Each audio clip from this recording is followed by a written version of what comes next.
Fighting Talk back again, and today I'm joined by Eddie Hearn. Eddie, welcome back to Newcastle. It's the third time now in 2.5 Yes. years. Starting to become quite a regular thing. Yeah, and gladly so, because we started off here. You know, we had a big night straight away, but it's built and built.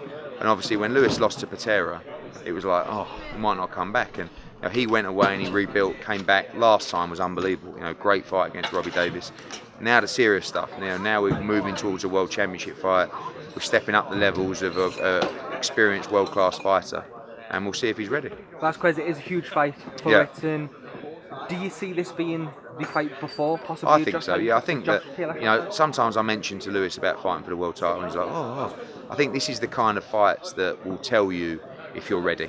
You know, he's very, very awkward at times. He can punch a little bit as well. Good boxing IQ, and you saw in the Patera fight that someone with good movement can sometimes cause him troubles. Lewis is never in a bad fight, but I do feel that if he can get through this fight, from a confidence perspective for the team, I think he has to say to himself, you know, I'm virtually ready now.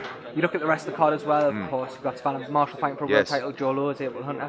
The North East level talented. It is, and you got like different areas of Newcastle. You got different areas of North East. So you got Savannah Marshall, you know, from Darlington.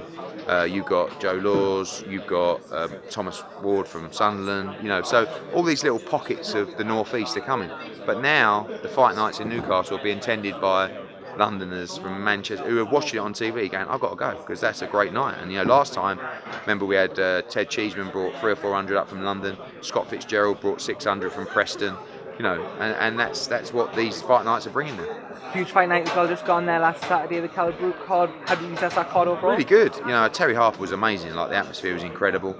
Brilliant performance from Kid Galahad, and I thought Kell boxed really well. 14 months out of the ring. Couple of rounds to get back into it, looked sharp, and I think he's going to have a big fight this summer. We saw the return, of course, as well of Dave Allen. I don't know if you've seen online, but there's been a bit of speculation about the finish. Is there anything you can sort of I spoke to the British Boxing Board of Control, who have spoke to the Gambling Commission. I think they're looking at the activity around that. Didn't sound too serious, but they're going to run a full investigation, and I spoke to Dave Allen about it.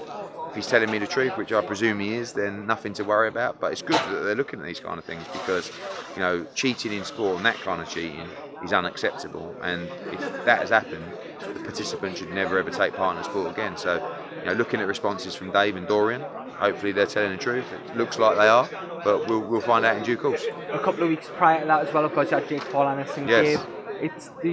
How are you finding the YouTube sort of audience? Are they coming across to they are. They're staying. I mean, they're subscribing and they're staying. So it's great for boxing.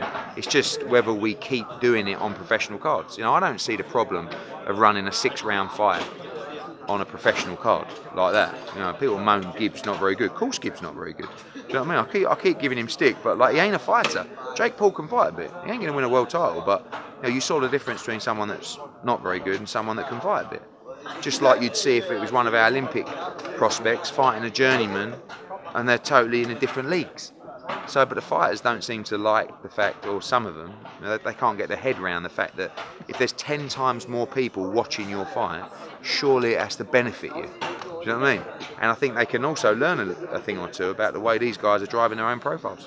If we go back as well, Josh Kelly, he's just had a fight announced. Yeah. Again, it's back down in London. Yeah. Could we see Josh Kelly back on a North East card? Yeah, you will do. I mean, Ritson? again, I think that sometimes, you know, you've got obviously Josh is from Sunderland, Ritson's from Newcastle. They're both huge names now. I think they have to go individually. I don't see how you can have half arena from Sunderland, half from and they're fighting in different fights. For me, it's better to have almost like a united crowd there. Last time we did it, it was just a little bit disjointed, I felt. You know, and it's a massive opportunity for Josh Kelly to fight at the O2. You know, this is a tough fight. He's a big underdog in that fight already. And this is an acid test for Josh Kelly, see what he's made of. Just back to that united crowd, by that do you mean it could potentially be a Ritson versus Kelly? Could be. Point? I mean, that's a stadium fight, but I don't rule that fight out in time. But first, they've both got to get through these fights, particularly Josh Kelly, who is an underdog going into the fight with David Evanesian. Eddie, I know I've got a few people waiting, but thank you very much for your time. Thank you.